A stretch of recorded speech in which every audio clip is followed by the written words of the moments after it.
देख रहे हैं प्रदेश का नंबर 1 चैनल ABB न्यूज।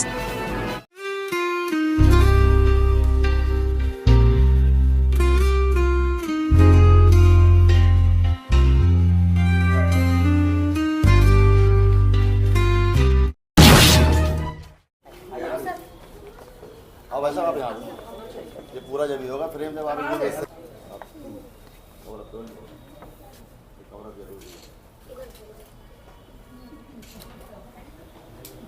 स्वागत है आपका गाजियाबाद में। ये दिस इज अ स्मॉल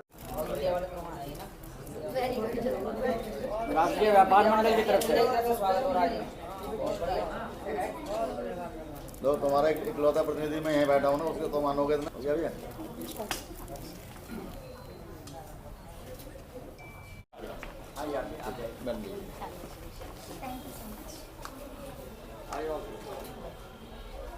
बंदा है दो उधर से साफ देखिए आप बस सारे स्टाफ को एक हाथ से लगा लो, दूसरा ग्रुप में करते हैं।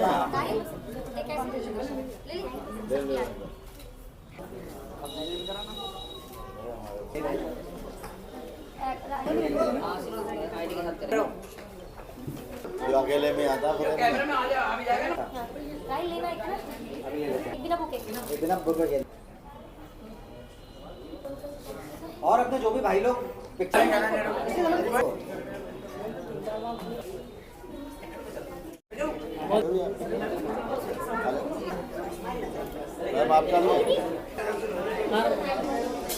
ये प्रेस कॉन्फ्रेंस के माध्यम से गाजियाबाद के जो बहुत नामचीन लोग हैं, जो पर्सनालिटीज़ हैं, अपने अपने यहाँ पे काम में माहिर हैं, उन सबको मैं मिलने का मुझे सौभाग्य मिला only because of Manoj Sharma ji. और मैं बताना चाहती हूँ, मैं मनोज जी को काफ़ी सालों से जानती हूँ। तब मैंने आई थिंक एक भी फिल्म नहीं की थी, 2017 से पहले की बात है। बट उससे पहले फिर यमला पगला दीवाना, फिर वन डे, फिर दबंग 3, फिर उसके बाद और भी सीरियल्स किए। बट अब फाइनली जो मैंने किया, बिग बॉस किया है। और जब बिग बॉस इंसान कर लेता है तो मुझे ऐसा लगता है कि फिर कोई इंट्रोडक्शन की ज़रूरत नहीं होती। ऐसा माहौल होता है बिग बॉस का, because big boss one of the biggest reality show में शामिल होता है। करोड़ों में से कुछ ही कंटेस्टेंट चुने जाते हैं। तो आई थिंक उसमें से आज ये साल मेरा नंबर था। भगवान का आशीर्वाद था, लोगों की दुआएं थी, मेहनत का रंग था और बहुत अच्छा मेरा एक्सपीरियंस रहा है। और उसी की बदौलत आज मैं आप सभी के सामने बैठी हूँ, मिल पाई हूँ। बस मैं ये कहना चाहती हूँ, अभी तो शुरुआत है।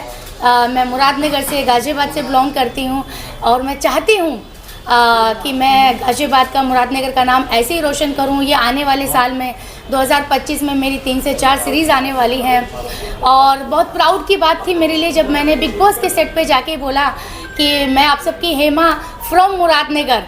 तो कोई प्लानिंग नहीं था, लेकिन शायद ज़ुबान पे वो नाम अपने आप ही आ गया कि मैं जहाँ मैंने जन्म लिया। तो आई थिंक आप कहीं पर भी जाइए, चाहे आप विदेश जाएं, चाहे आप कितने भी बिगेस्ट रियलिटी शो के स्टेज पे जाएं, आप जहाँ के हैं वहाँ के बारे में आप ज़रूर बोलें। और रही मुंबई की बात, तो यस, मुंबई में इंसान वही जा पाता है, वही सर्वाइव कर पाता है, स्टार वही बनता है जिसको मुंबई बुलाती है, जिसकी डेस्टिनी होती है, जिसके सितारे मैच करते हैं।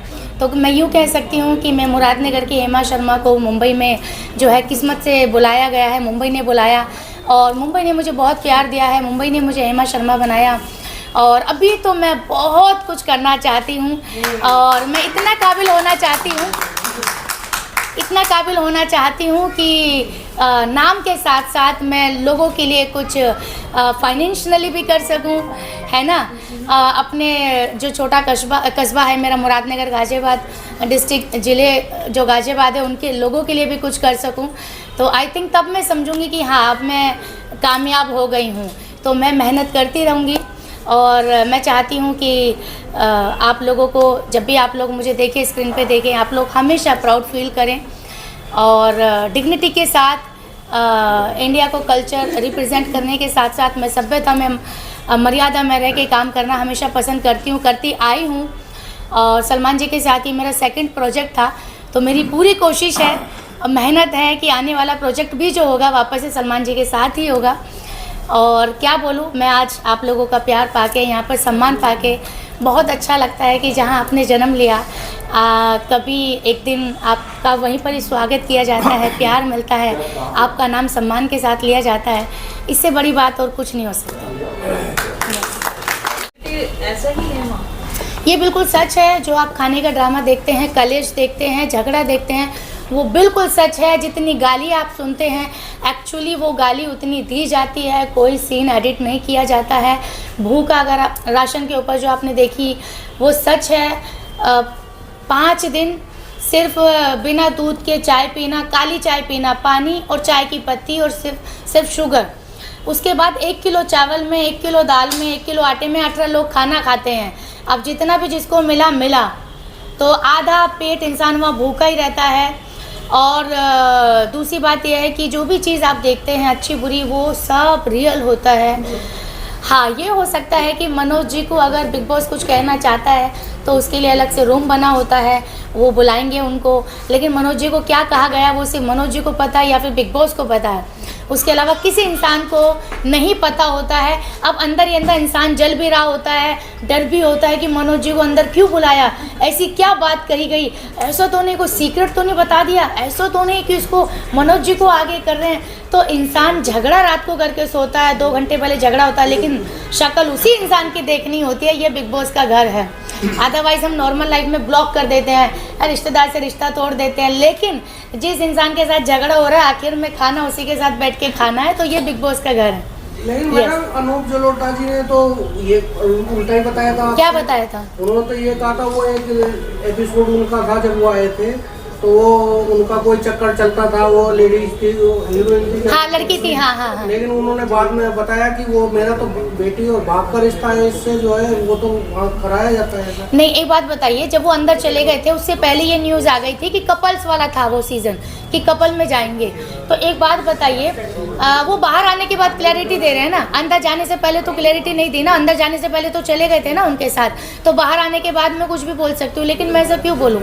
मैं 2 हफ्ते रह के आई हूँ, लेकिन 2 हफ्ते में मैंने जो देखा है वही चीज़ है कि अगर बिग बॉस को कुछ कहना है तो वो बुलाएंगे और उनसे बात करेंगे। लेकिन अदरवाइज जो भी आप स्क्रीन पे देखते हैं, हाँ ये हो सकता है कि वो प्यार मोहब्बत की बातें कम दिखाते हैं, बिग बॉस में लड़ाई झगड़े वाली ज़्यादा दिखाते हैं।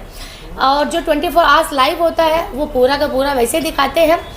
और बहुत सारे लोग हैं जो बिग बॉस के बारे में अलग अलग चीज़ें बोलते हैं कि नहीं भाई ऐसा नहीं है, स्क्रिप्टेड है। अब जैसे विनर के ऊपर बात हो रही है, करणवीर मेहरा जिता दिए, तो लोगों को लग रहा है कि वो स्क्रिप्टेड है। मुझे वो नहीं पता, लेकिन मैं ये कह सकती हूँ कि हाँ मेरे हिसाब से विविन भाई जीते या रजत भी जीत सकता था, करण मेहरा नहीं जीतने चाहिए थे। लेकिन अगर वो जीते हैं तो इतना लंबा प्लान जो अगर है तो वो मुझे नहीं पता है। लेकिन अगर हाँ जो आप 1 घंटे का जो एपिसोड देखते हैं जो हुआ, और जैसे मेरा दिखाया था कि मुझे भी लास्ट में गुस्सा आ गया था, मैं भी झगड़ा कर रही थी, तो वो सच है। आखिरकार में जब 5 दिन से खाना ही नहीं खाया है, वही एक रोटी मिल रही है, मैं पूछा करती थी आज क्या बन रहा है, आज दाल चावल बन रहे, सामने आता था पीला खाना। आज क्या बन रहा है, आज पुलाव बन रहा है, लेकिन क्या आता था पीला रंग।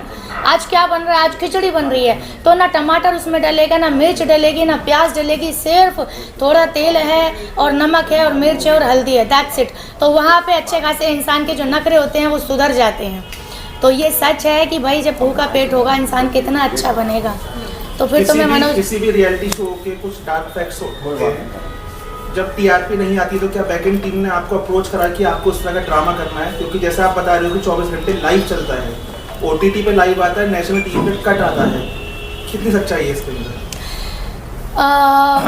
जैसे ये कॉन्फेशन रूम में बुलाया, हो सकता है मनोज जी को उंगली की गई हो कि जाके इनसे जाके झगड़ा करो, लेकिन मनोज जी नहीं बता सकते।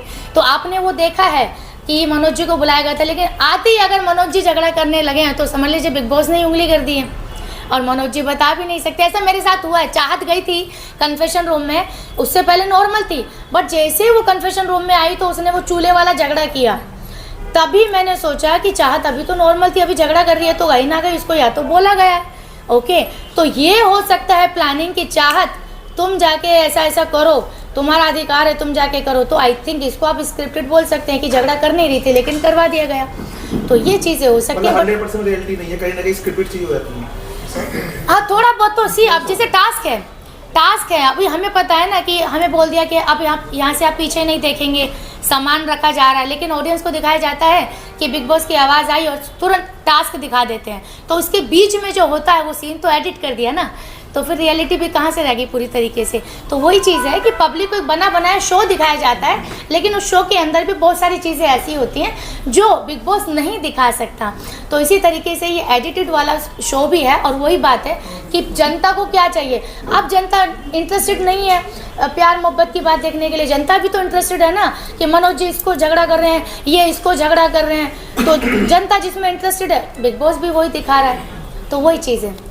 Anything else? सीन आया था उसके अंदर कि अविनाश मिश्रा जेल में थे। हाँ। और आप डांस करते हाँ। थोड़ा सा बताइए, बहुत फनी था। हाँ। इसके विषय में थोड़ा सा बताइए। एक्चुअली क्या होता है ना, जब कोई भी एक ही सवाल बार बार पूछा जाता है ना, तो जो जिसके साथ हो रहा होता है, जो जवाब देने वाला होता है, कहीं ना कहीं वो भी आखिरकार में कंफ्यूज हो ही जाता है, क्योंकि इतनी बार उसने बता दिया और फिर भी आप पूछ रहे हैं, तो उसको भी लगता है कि मैं सही तो बोल रहा हूँ कि नहीं बोल रहा हूँ।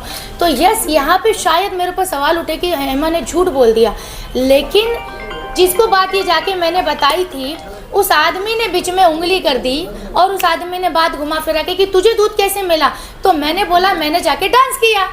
तो बोले अच्छा, तो मतलब डांस करेगी तो दूध मिलेगा। तो मैंने बोला हाँ, मुझे तो डांस करने से मिला, मुझे फ्री में थोड़ी ना उसने दिया था। मैंने जाके उसको बोला था तेरे बाल मस्त मस्त, तेरी आँख मस्त। आई स्टिल रिमेंबर, अभी हम पार्टी में मिले थे तो वही बोल रहा था। तो वहाँ जाके मैंने ये बात बोली, लेकिन ये बात अब इन्होंने सर को आके, अरे तेरे को पता है हेमा ने डांस किया तो अब उसको दूध मिला, तो उसका मतलब डांस करने से मिलेगा क्या। तो आप अगर हंसी मजाक में कर रहे हो तो मैं तो बोलूँगी हाँ भाई मैंने डांस किया इसलिए मुझे मिला। और मुझे अविनाश ने बोला था हेमा जी ये दूध आपने कमाया है, आपने टास्क पूरा किया है। तो फिर वही बात होगी ना कि डांस मैंने किया तो तूने दूध दिया। तो इसलिए अगर बात एक आदमी तक है तो मतलब सही है, अगर 2 तक जाएगी तो थोड़ी बात टेढ़ी हो जाएगी, 3 तक जाएगी तो एक शब्द एक्स्ट्रा जुड़ जाएगा, 4थे तक गई तो पूरा सेंटेंस ही बदल जाएगा। तो इस तरीके से ये कहानी मेरे साथ हुई। ये है ना कि अब लोग हर चीज़ में मसाला देखना चाहते हैं, अनफॉर्चुनेटली, है ना। उसके लिए अगर टीवी पे नहीं मिल रहा है तो अब वो फ़ोन में ज़्यादा लग गए हैं। अब बिग बॉस को भी क्या चाहिए, टीआरपी चाहिए। अब फैमिली ड्रामा दिखाते दिखाते आजकल तो सीरियल नहीं चल रहे। अगर फैमिली ड्रामा की बात करूं, आजकल तो लोग सीरियल से सीरीज़ पे शिफ्ट हो गए क्योंकि वहाँ मसाला मिलता है ना। अब क्या करें मेकर्स, तो ओके, तो उन्होंने सोचा कि अब कुछ तो नया डालना पड़ेगा फैमिली शो से, तो ये नहीं चल रहा है क्योंकि अब लोगों की थिंकिंग बदल गई है। लोग ज़्यादा रंगीन हो गए हैं अभी, चाहे फीमेल हो चाहे मेल हो, ओके। तो अब ये शायद उनका जब पहली बार उन्होंने चेंजेस किए होंगे तो शायद शो उनका अच्छा चला होगा, रिजल्ट अच्छा आया होगा, तो इसलिए मेकर्स का भी माइंड चेंज हो गया कि ओके अभी हम हर न्यू सीज़न में कुछ मसाला डाले करेंगे। जैसे लास्ट उसमें किसिंग वाला सीन डाल दिया था, जैसे अभी 3 ये आई थी, एडन आई थी, यामिनी गौतम आई थी, इनकी ज़रूरत नहीं थी शायद बिग बॉस को, या अदिति आई थी। तो मैंने इस बात पे बोला भी था कि बिग बॉस ने ये क्या किया, डाला भी तो तीनों का सेम मसाला डाला, ओके, तीनों सेम ही दिखती हैं, बॉडी लैंग्वेज भी सेम है, फिजिक्स भी सेम है ना। तो मेकर्स अभी क्या कर रहे हैं ना कहीं देखिए, जब शुरू में बिग बॉस का बड़ा शोर था, अब लोग रियलिटी समझ गए हैं, अब लोग का इंटरेस्ट धीरे धीरे ख़त्म हो रहा है बिग बॉस से। तो अब मेकर्स को ये भी डर है कि ऐसा ना हो हमारी जनता भी ख़त्म हो जाए बिग बॉस की, तो वो भी पूरी जी जान लगा रहे हैं बिग बॉस की जनता प्रॉपर बनाए रखने के लिए, परमानेंट बनाए रखने के लिए।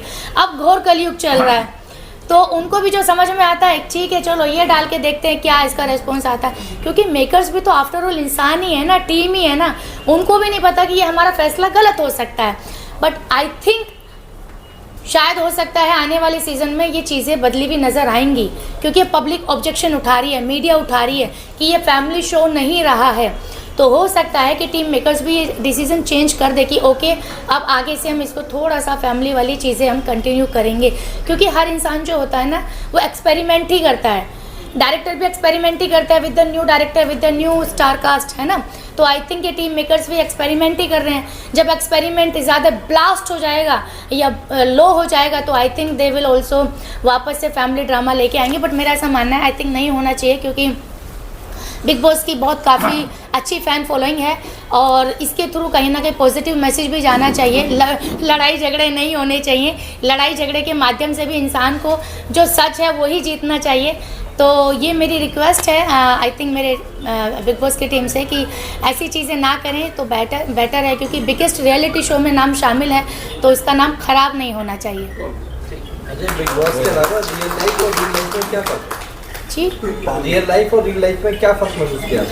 देखिए ऐसा है कि आप कितना फेक बन लेंगे वहाँ पर जाके। आफ्टर ऑल में बिग बॉस अगर आप ज़्यादा लंबे तक टिक जाते हैं तो अगर आप एग्रेसिव हैं तो वो निकल के आएंगे, अगर आप शांत हैं। बिग बॉस के अलावा आप फिल्म लाइन में जो है, बिग बॉस के अलावा रियल लाइफ और रियल लाइफ में क्या फ़र्क महसूस किया? देखिए क्या होता है ना, मैं आपको बताऊं कि अगर आप शूट कर रहे हो ना तो उसमें आप कैरेक्टर निभाते हैं, ठीक है ना, कैरेक्टर है वो, कैरेक्टर रोमांटिक हो सकता है, एग्रेसिव हो सकता है, जैसा भी होता है डायरेक्टर जो बताते हैं।